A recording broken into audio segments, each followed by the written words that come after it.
Cambridge IELTS 4 by University of Cambridge ESOL Examinations. Published by Cambridge University Press. This recording is copyright. CD1. Test 1. You'll hear a number of different recordings and you'll have to answer questions on what you hear. There will be time for you to read the instructions and questions, and you'll have a chance to check your work. All the recordings will be played once only. The test is in 4 sections. At the end of the test, you'll be given 10 minutes to transfer your answers to an answer sheet. Now turn to Section 1. Section 1. You'll hear a young student asking the social organizer of his school for information about organized trips. First, you have some time to look at questions 1 to 4.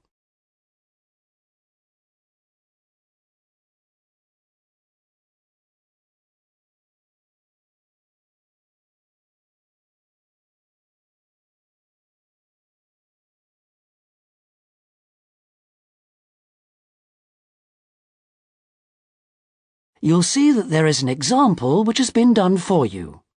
On this occasion only, the conversation relating to this will be played first. Good morning. Good morning. How can I help you? I understand that the school organizes trips to different... Yes, we run 5 every month. 3 during weekends and 2 Wednesday afternoon trips. There are 5 trips every month, so 5 has been written in the notes. Now we shall begin.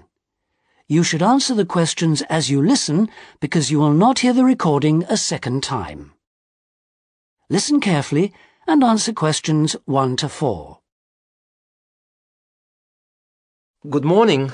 Good morning. How can I help you? I understand that the school organizes trips to different... Yes, we run 5 every month. 3 during weekends and 2 Wednesday afternoon trips. What sort of places? Well, obviously it varies, but always places of historical interest, and also which offer a variety of shopping because our students always ask about that. And then we go for ones where we know there are guided tours because this gives a good focus for the visit. Do you travel far? Well, we're lucky here, obviously, because we're able to say that all our visits are less than 3 hours' drive.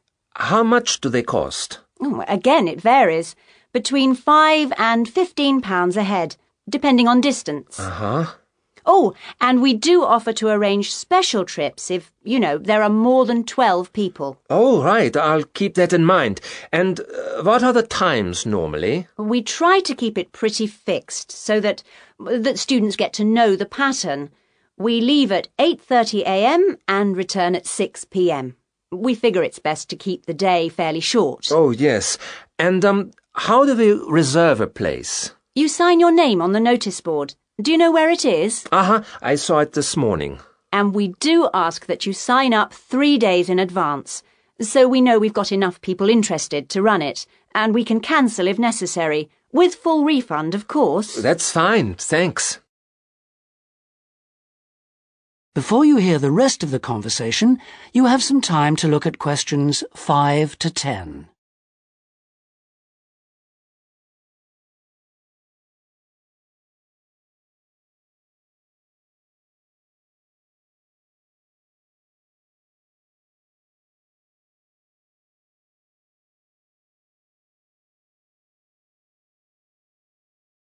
Now listen and answer questions 5 to 10.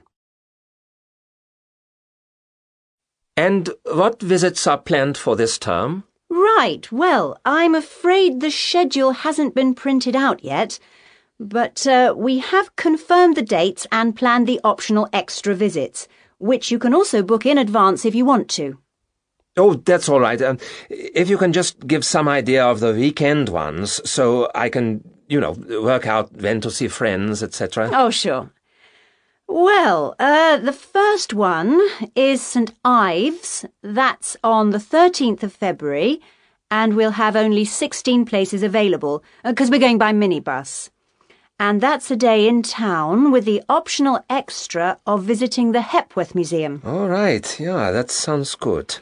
Then there's a London trip on the 16th of February, and we'll be taking a medium-sized coach, so there'll be 45 places on that. And let's see, the optional extra is the Tower of London. Oh, I've already been there. After that, there's Bristol on the 3rd of March. Where? Bristol, Bristol. Okay. That's, in a different minibus with 18 places available. Oh, and the optional extra is a visit to the SS Great Britain. Okay. We're going to Salisbury on the 18th of March, and that's always a popular one because the optional extra is Stonehenge. So we're taking the large coach with 50 seats. Oh, good. And then the last one is to Bath on the 23rd of March. Oh, yes. Is Bath the Roman city? Yes, that's right. And that's in the 16-seater minibus. And where's the optional visit? It's to the American Museum. Well worth a visit. Okay, well, that's great. Thanks for all that. My pleasure. Oh, by the way, if you want more information about any of the trips, have a look in the student newspaper. Okay. Or have a word with my assistant. Her name is Jane Yentob. That's Yentob. Right, I've got that. Thank you very much for all your help. You're very welcome. I hope you enjoy the trips. That is the end of section 1. You now have half a minute to check your answers.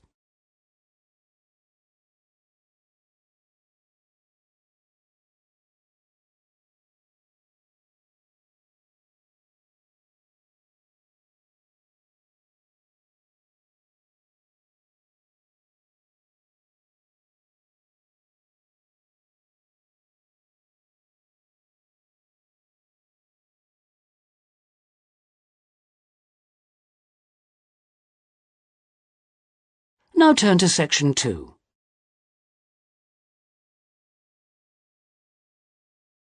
Section 2.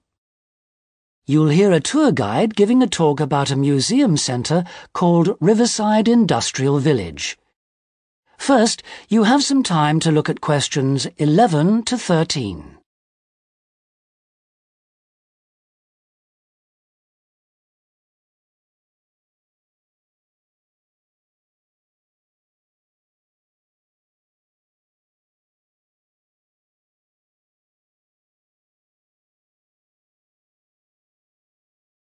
Now listen carefully and answer questions 11 to 13. Good afternoon, everybody, and welcome to Riverside Industrial Village. To start your visit, I'm just going to give you a brief account of the history of the museum before letting you roam about on your own. I won't keep you long, okay? Now, from where we're standing, you've got a good view of the river over there. And it was because of this fast-flowing water that this site was a natural place for manufacturing works. The water and the availability of raw materials in the area like minerals and iron ore, and also the abundance of local fuels like coal and firewood, all made this site suitable for industry from a very early time. Water was the main source of power for the early industries, and some of the water wheels were first established in the 12th century, would you believe?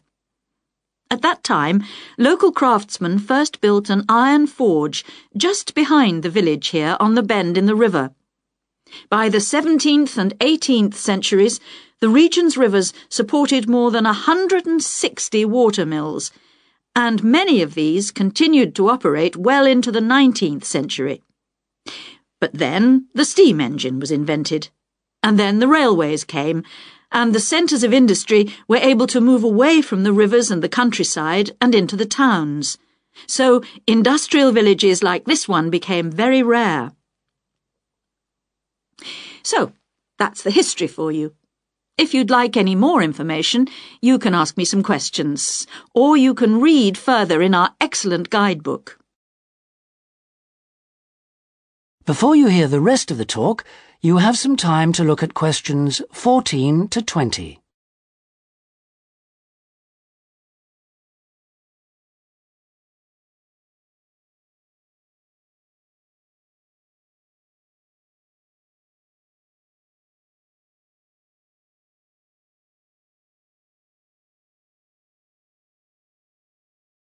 Now listen and answer questions 14 to 20. Now I'm going to give you a plan of the site, and I'd just like to point out where everything is, and then you can take a look at everything for yourself. I've already pointed out the river, which is on the left, and of course, running along the bottom is Woodside Road. Got it? OK. Now, we're standing at the entrance. See it at the bottom? And immediately to our right is the ticket office. You won't need that, because you've got your group booking, but just past it are the toilets. Always good to know where they are. In front of us is the car park, as you can see, and to the left, by the entry gate, is the gift shop. That's where you can get copies of the guide, like this one here. Now, beyond the car park, all the buildings are arranged in a half circle with a yard in the middle. The big stone building at the top is the main workshop. That's where the furnace is, and where all the metal was smelted and the tools were cast, as you'll be able to see. Now, in the top right-hand corner, that building with bigger windows is the showroom, where samples of all the tools that were made through the ages are on display. In the top left corner is the grinding shop, where the tools were sharpened and finished. And on one side of that, you can see the engine room, and on the other is the cafe, which isn't an antique, you'll be pleased to know, though they do serve very nice old-fashioned teas. The row of buildings you can see on the left are the cottages.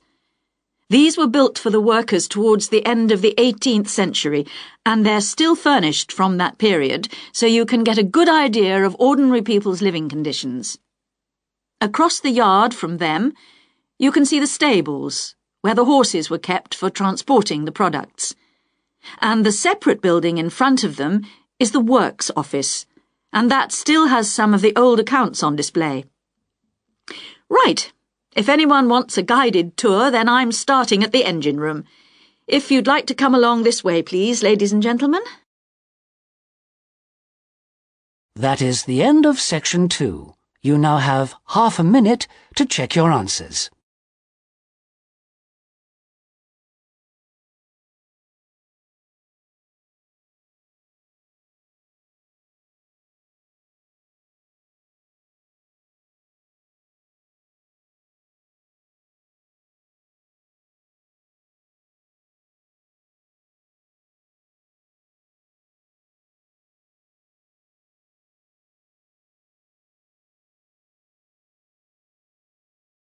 Now turn to section 3.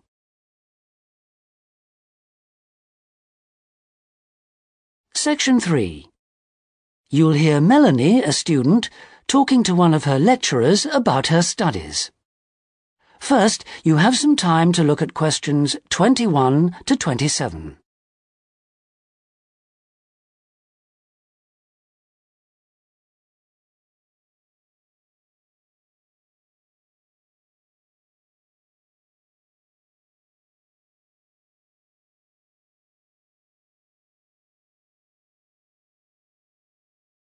Now listen carefully and answer questions 21 to 27. Excuse me, Dr. Johnson. May I speak to you for a minute? Sure, come in. I'm Melanie Griffin. I'm taking your course in population studies. Right. Well, Melanie, how can I help you? I'm having a bit of trouble with a second assignment. And it's due in 12 days. What sort of trouble are you having? Is the assignment question a problem?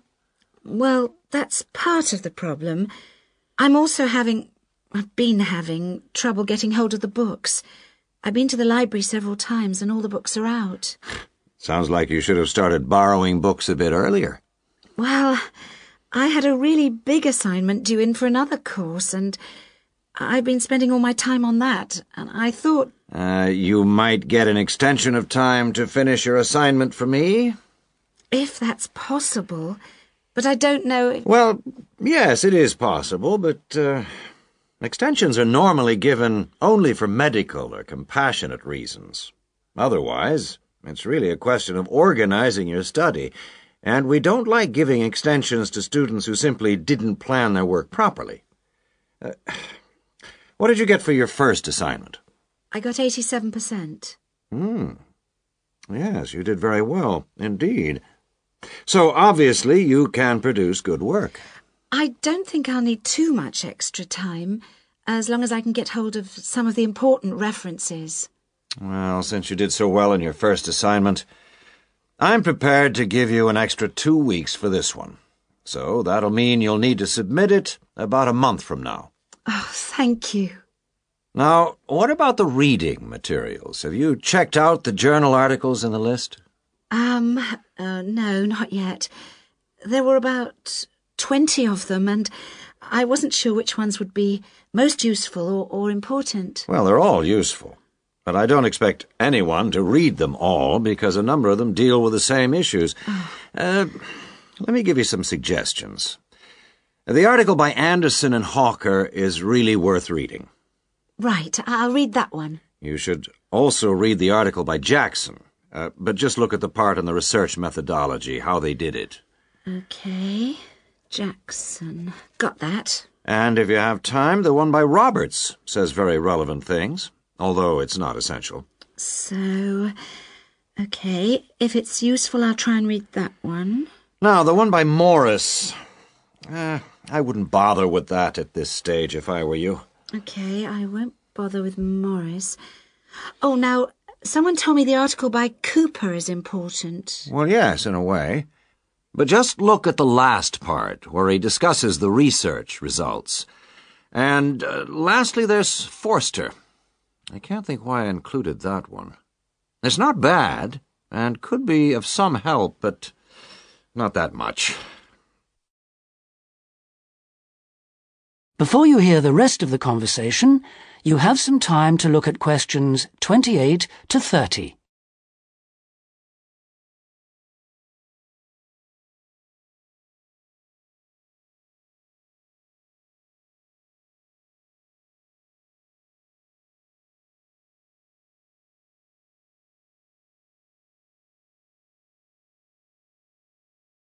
Now listen and answer questions 28 to 30. Now, let's deal with the assignment question. What's the problem there? It's the graph on page 2. What seems to be the problem? It's just the bar graph showing reasons why people change where they live. Well, I've got a photocopy, but the reasons at the bottom are missing. Ah, okay. Look at the first bar on the graph. Now, that indicates the number of people who move because they want more space. Oh, I see. Bar 1. Okay. Now, what about the next bar? Bar 2 is to do with the people living nearby, disturbing them. So they chose to move away to somewhere quieter. Now, let's look at bar number 3. Another reason people change their place of living is because they want to be closer to the city. Okay. Proximity to the city is an issue. Now, bar number 4 refers to problems when the owner of the property won't help fix things that go wrong. In other words, the owner is not helpful, and so the tenants move out. Okay. Now, what about bar 5? Bar 5 is about those people who move because they need a bus or train to get them into the city or to go to work. Okay. And bar 6? Bar number 6 is interesting. That reason was given quite a lot. People moving because they wanted to be in a more attractive neighborhood. Oh, yes. Thank you very much. That is the end of section 3. You now have half a minute to check your answers.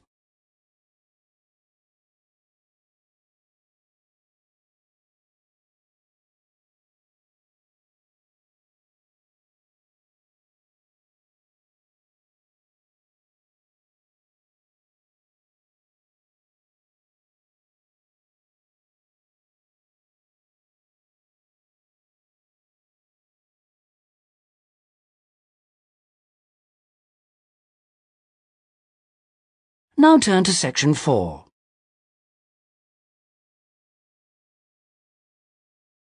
Section 4. You'll hear a talk on the subject of the urban landscape. First, you have some time to look at questions 31 to 40.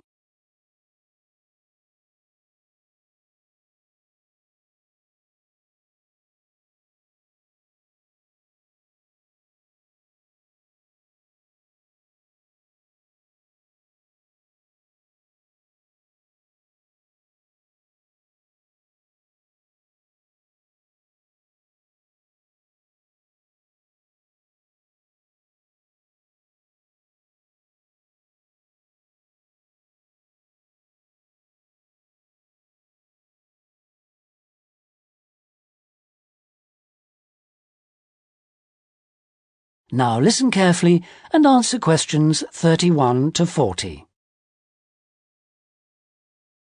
Good day, ladies and gentlemen. I have been asked today to talk to you about the urban landscape. There are two major areas that I will focus on in my talk: how vegetation can have a significant effect on urban climate, and how we can better plan our cities using trees to provide a more comfortable environment for us to live in. Trees can have a significant impact on our cities. They can make a city as a whole a bit less windy, or a bit more windy if that's what you want. They can make it a bit cooler if it's a hot summer day in an Australian city, or they can make it a bit more humid if it's a dry inland city. On the local scale, that is in particular areas within the city, trees can make the local area more shady, cooler, more humid and much less windy. In fact, trees, and planting of various kinds, can be used to make city streets actually less dangerous in particular areas. How do trees do all that, you ask? Well, the main difference between a tree and a building is a tree has got an internal mechanism to keep the temperature regulated.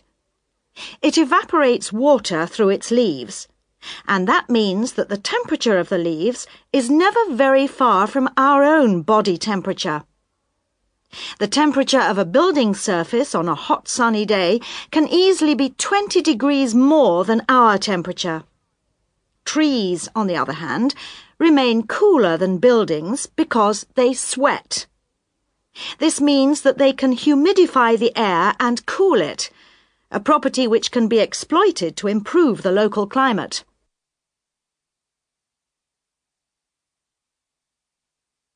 Trees can also help break the force of winds. The reason that high buildings make it windier at ground level is that as the wind goes higher and higher, it goes faster and faster. When the wind hits the building, it has to go somewhere. Some of it goes over the top, and some goes around the sides of the building, forcing those high-level winds down to ground level. That doesn't happen when you have trees. Trees filter the wind and considerably reduce it, preventing those very large, strong gusts that you so often find around tall buildings. Another problem in built-up areas is that traffic noise is intensified by tall buildings. By planting a belt of trees at the side of the road, you can make things a little quieter, but much of the vehicle noise still goes through the trees. Trees can also help reduce the amount of noise in the surroundings, although the effect is not as large as people like to think. Low-frequency noise in particular just goes through the trees as though they aren't there. Although trees can significantly improve the local climate, they do, however, take up a lot of space. There are root systems to consider, and branches blocking windows and so on. It may therefore be difficult to fit trees into the local landscape. There is not a great deal you can do if you have what we call a street canyon, a whole set of high-rises enclosed in a narrow street. Trees need water to grow. They also need some sunlight to grow, and you need room to put them. If you have the chance of knocking buildings down and replacing them, then suddenly you can start looking at different ways to design the streets and to introduce tree planting. That is the end of section 4. You now have half a minute to check your answers.